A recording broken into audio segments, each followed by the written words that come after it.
We are going to be joined by our friends at Uber. We are joined by Kinjal at Uber.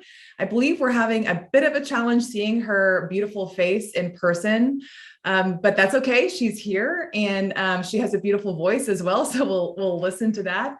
Kinjal, thank you so much for joining us. It's great to have you here. I'd love to turn it over to you and tell us a bit about your role at Uber. Hi, everybody. Thank you for having me here. And I'm excited to talk a little bit about my role at Uber and, touch base on some of the things that actually Heidi has, highlighted about the privacy and the changing landscape of our travelers. As everybody knows, I am Kinjal Mehta. I work as a senior marketing technology manager for the ad tech team at Uber. It has been a wonderful journey for me here. I've been here for over 4 years, and my role here is to ensure that we are providing our marketing teams with all the data that they need to make informed decisions and, spend money wisely. Amazing. All right, Kinjal, I know you've been with Uber a little while. So tell us about your time at Uber so far. What's it been like? Yeah, of course. So I joined Uber when ad tech team was newly formed, which was around 5 years ago. So we were definitely in the building mode. We were building very fast. We were working with a lot of people, and we were a very small team. So in the last 5 years, we've grown almost 10 times, which is a lot of work that's been put into place. When I came in, actually, we had just started to integrate with Telium as one of our partners to, enable some of the data sharing with our ad partners. Oh, there I am. Finally. Yeah, so we had just started to integrate with Telium. And, one of my roles was to actually bring a lot of consistency, governance in process. As I mentioned, we were in a building mode. So we were many teams working in silos, using Telium differently on our different websites across different LOBs. So my role here was to really bring some of consistency, a consistent architecture of how we use Telium, as well as bring some governance and auditing processes in place. So yeah, it's been a long ride since then, and we've come a long way. Love it. I love kind of painting that before and after picture of especially 5 years. 5 years in our industries, a lot has transpired. What are some of those biggest challenges that kind of stick out to you in the last 5 years? I mean, even in the last 1 to 2 years, there have been quite a few. But what kind of sticks out in your mind? And then we'll shift to like how you solve those challenges. But tell us a little bit of that backstory. Yeah, I feel like there were a couple things, as I mentioned. When I came in, Uber.com was kind of our main primary focus. Our goal was to acquire riders and earners on our platform. And we were trying to make sure that we have enough data to share with our performance marketing ad partners. We wanted to make sure we are making informed decisions, but how do we do that correctly without any data loss and, bringing that structure to this whole environment? So giving an example, we had multiple ways people were implementing Telium on our one side versus the other side. There was no real structure or framework around it. And the teams that we're actually building were also in different regions and, working in silos. So one of the challenges we had is to how do we bring everybody together? We actually formed a team that was focused just on, tag management implementation and, how do we bring a consistent framework across different websites, even microsites, not just bigger websites. And then we also made sure that we audited these implementation strategies and made sure that we are all on the same page. And yeah, we also found that because not having this, we were actually getting a lot of data outages and pixel outages, which was obviously impacting the marketing spend we were doing across all our ad partners, right? So that data loss was definitely impacting us to make those decisions. So yeah, that was definitely one of our bigger challenges a few years ago. But as you mentioned, more recently, I think our focus has shifted a little bit. We are definitely in the privacy world now.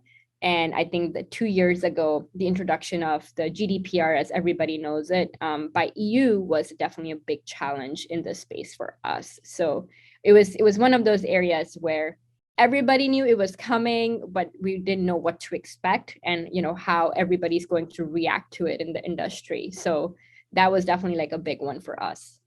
Absolutely. And I know with your kind of specialization in governance that you've played a key role in orchestrating the customer experience while, giving really putting privacy and consent management at the forefront. So tell us how that works at Uber. What are all the different departments that are involved? What's the strategy from a user experience and really making that, still just that beautiful, seamless, very intuitive experience for your customers? Yeah, and it was not easy. Obviously, these laws were something very new to our company. But I think the really hard part is that how do we pause on what we're currently working on and get that alignment across different teams in the company to prioritize this type of work, right? So we work with our product teams, our engineering teams, we work with marketing teams. It's a lot of work across all the teams that needs to be prioritized in a very short time. I think that's kind of was the real challenge for us. So we obviously then, also talked to Telium, and I think we decided to use Telium's consent manager feature, which was actually a really good way for us to try and test out something very quickly, which also helped us, evaluate long-term how can we get this prioritized within our engineering teams while we are working with Telium to kind of get this up and running. So, that was like a really good turning point for us. We actually worked very closely with most of our support team at Telium and made sure that, we got the banner the way we wanted to personalize it for our Uber consumers and earners, right? So it was definitely a lot of trial and error. We had to do language changes, creative changes. We had to make sure that the message is coming across for our users when they come to our website and interact with it, that, we respect their data privacy options. And, we're going to make sure that whatever their consent is, we will work with that, and we will not share the data if they don't want us to share the data. But we wanted to come up with a language that was very welcoming and understanding of their data privacy consent. So that's kind of the route we took. And as I said, we went through a few iterations of it, but it was very important for us to make those quick decisions in a very short time. So getting the alignment across teams was very crucial. We almost call it as a program of like, nominate one person from each team that's going to be on this and help us make those decisions. We may not need an entire team in this scenario, but how do we go about, just making fast decisions? That's a very smart way to approach it. I know sometimes internal politics at really big companies can be challenging to navigate. We have a lot of different stakeholders with thoughts on kind of how to move forward and what they want to get out of it. So that's really fascinating to hear. Would you say, I think another kind of parallel conversation to that in terms of those internal relationships, a CDP is, or any kind of tool in the tech stack, really, we like to say is a team sport, right? There's usually one team that's kind of driving that decision, but there are so many other teams that are needed to make it happen, and then ultimately can derive value from it as well. Would you say at Uber, all those key departments are bought in, and kind of how did that work for you all at Uber? Yeah, actually, this was a great pilot project for us to get a lot of teams to buy in. So, right after GDPR came in, we had CCPA in the California Consumer Privacy Act that went in, which was exact same version of GDPR. So it was great that we had already done that groundwork. Now it was about expanding and scaling those solutions, and everybody had seen the impact of it. So they realized that, yes, this is a real impact into our marketing dollars, and how do we make sure that we're getting all these consent banners up and making sure that we're adhering to what the users want us to do with their data, right? So one of the examples is that when we first rolled out GDPR banner, we saw like around 15% of our users opting out for tracking their data or sharing their data. We made a few language changes. We made some visual changes on the banner, smaller things like highlighting a opt-in button rather than highlighting an opt-out button. And I think, that little thing also impacts. Once we made some of these changes, we saw that our consent opt-out actually went down to 10%. So we did see an improvement in how we are capturing our users' information and sharing with our marketing ad partners. And then I think one of the key learnings we have had is that this is a new normal. Privacy is going to be around, and it's going to come and evolve in different various versions of it. So we had CCPA, we had Apple's ATT that rolled out just over a year ago, and we have to constantly prioritize this work, and which is great. I feel like at Uber, I think we have definitely seen a lot of benefits from this, and now we have constantly made sure we have engineering, product, marketing, all devoting at least 20 to 30% of their time in ensuring that we have some bandwidth to support these type of changes that are coming in the industry. So we're constantly evolving. We're constantly changing the methods, how we are tracking things. And at Uber, I think we've always taken a conservative approach of like, we've always erred on the side of like, it's okay to lose more data right now, but we'd rather come up with a solution that's scalable, and we are reliably putting these solutions in place. So, that's kind of the approach we're taking. And so far it's going well. And, I'm curious to see how the industry is going to go. And we have Google's privacy sandbox that's coming, the cookie deprecation, it's almost already there. So yeah, we're constantly evolving. Everybody on this call has been evolving tremendously over the last few years. That's for sure. There have been so many external factors that none of us could ignore. I have so many more questions for you. Let's go to, you and I had a really fascinating conversation earlier in the week. Talk about some of those impacts that, the pandemic happens, right? And so there are doors closing in one area, but there are also windows opening in another, right? And so you don't have riders riding in an Uber, but you have a lot of people needing deliveries of things brought to them. So talk about Uber Eats and, any of the other kind of new aspects of your business that really grew as a result of the pandemic. Oh, absolutely. I think, as a tech company, our mission is to just reimagine the way our world moves, right? And for the better. So, we did see a huge uplift in our Uber Eats orders during pandemic. It was actually a time when we weren't even built for that kind of scalability, and we had to quickly scale to support that. We almost stopped spending marketing on our earner platform, and we invested heavily on Eater. As a result, I think we've seen like 118 million consumers on our platform. And, it's a huge win for us. But I think it also helped us kind of start thinking in the direction of like, hey, where else can we, what other markets can we tap into?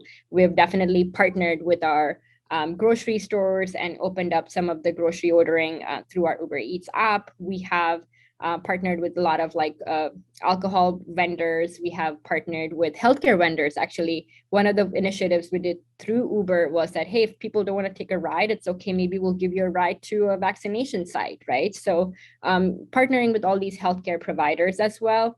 We're also looking into freight solutions, booking solutions, and helping with the supply chain issues, because we did see that was a huge thing during pandemic. And another thing we're also tapping into is that now that people are starting to feel comfortable, things are opening up, how can employers provide their employees with better travel solutions? So like Uber for Business, when you're traveling for business trips, or driving to the airport, or taking a ride from the airport to the hotel. And that's kind of our priority. And lastly, I do want to mention that we're also trying to think of like, there's a lot of areas we want to move into, and we want to do it in a responsible manner. So how do we support that mission as well? And, we are kind of moving towards an era of like moving towards zero emission rides by 2040. So how do we achieve that goal, keeping a lot of, social responsibility in mind as well? So many things happening, so many really exciting things. I'm a huge Uber user. I also remember back a few years ago, and this is just a pebble in your shoe to bring this idea back. but back in 2016, you could order an Uber to bring puppies to come play with you for 15 or 30 minutes. Where did that go? I mean, come on, that was amazing. Oh, we do have a rides offer for pets that's coming up. It's definitely opening up in a lot of markets. So now we can have Uber that you can actually take where you have your puppy with you in the car. So yeah. Amazing. Perfect. I love it. That's so fun. Okay, so let's go back to CDP fundamentals. What are some of those really successful use cases where you can kind of look back and say, even just mentioning, highlighting opt-in versus highlighting opt-out, some of these minor changes can have huge impact on your business. What are some of those use cases where you saw a lot of success?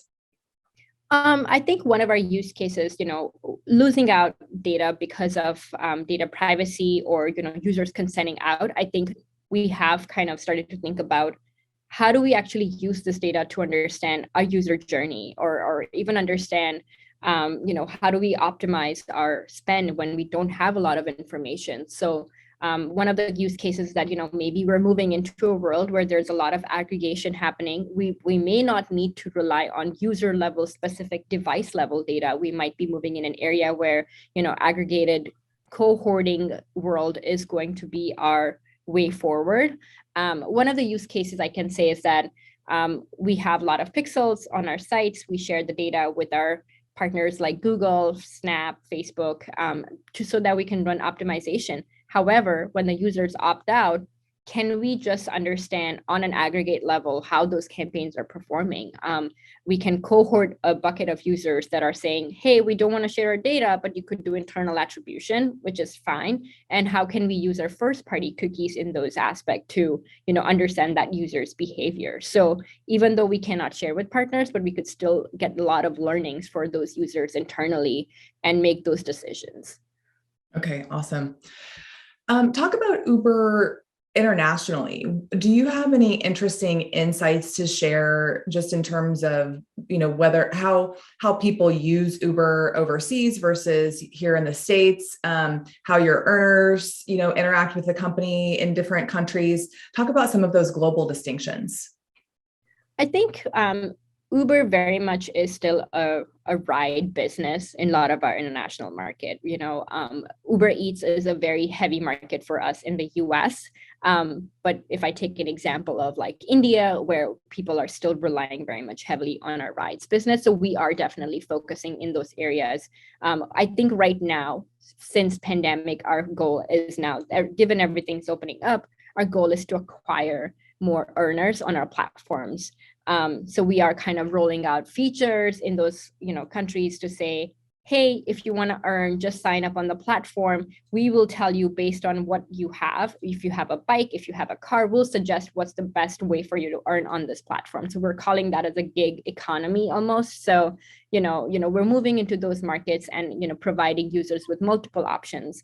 Initially, when we were rolling out these features, we were like, oh, you pick, you want to be a driver or you want to be a delivery person. But now we are saying, hey, give us the information on like what sorts of transportation you have, what kind of hours you have, and then we can recommend what works best for you. So we are rolling out these features in some of these markets. So we are giving that flexibility to our earners and as well as acquiring more earners to the platform. Awesome. That's really, I love the approach. I love that they're called earners and not drivers. I mean, it's just all very thoughtful. And I love that it's a customer experience for everyone involved. My last question for you, and I do see that we have some other questions streaming in on the chat, is just to kind of talk about the future, what's coming next. Uber is definitely one of our companies, one of our partners that you don't fit really nicely into this one industry, right? Like travel is not really how you would classify yourself. It's tech, it's transportation, it's so many things, spanning all those different industries. What's coming next? What are some of those big factors that will have an impact on your business? And what are you excited about? What's on the roadmap? Yeah, absolutely. So as I mentioned earlier, I think right now our focus this year has definitely shifted towards privacy and reliability of our data. We are investing a lot within the ad tech team to, support that specific pillar. One of the use cases that, we're trying to work with different ad partners, see what type of solutions they're building as well. So we're keeping here, we're trying to learn as we go. We're also working with a lot of, people in the industry and understand what are they doing to address these type of issues. So we're kind of partnering with a lot of vendors like Telium and, trying to make those decisions. We know that we are going to move into an area where we may not have third-party cookies. We may not have, a lot of user consent available. So how can we partner up with these vendors and make those decisions? So that's definitely one. The second is, as I mentioned, reliability.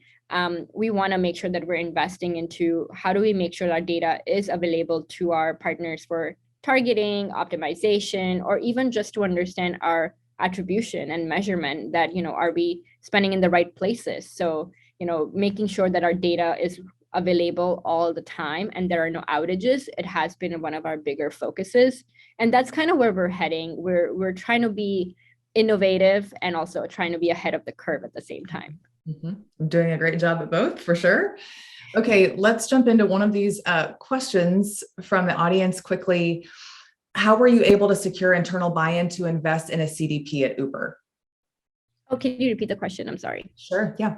How were you able to secure internal buy-in to invest in a CDP at Uber? Oh, that's a great question. I deal with that question almost all the time. Every 6 months it happens and we have to reevaluate. When I actually lay down the build versus buy analysis, the pros and cons of what we get out of a CDP versus what we would have to do to build that in-house versus how many engineering resources we would have to span across teams, product teams, marketing teams. And the answer comes out to be very clear that we don't have the capacity to scale a CDP in-house. So, I'm happy to give many details, but this is something I talk about all the time. Awesome. That's great. Okay, one final question for you. What's your favorite thing about working at Uber? It's a very exciting company, always in the news. What's your favorite thing? My favorite thing is constantly changing and evolving. This is something I've even tell people when I hire is that I haven't had a single year where I was working on the same thing. It was constantly a new thing or a new innovation that we're working on. So it always keeps me on my toes and I love that challenge. That's awesome. Thank you so much, Kinjal. I know there were a handful of other questions that came in. I'm sorry we weren't able to get to all of those, but I do want to keep us on track here.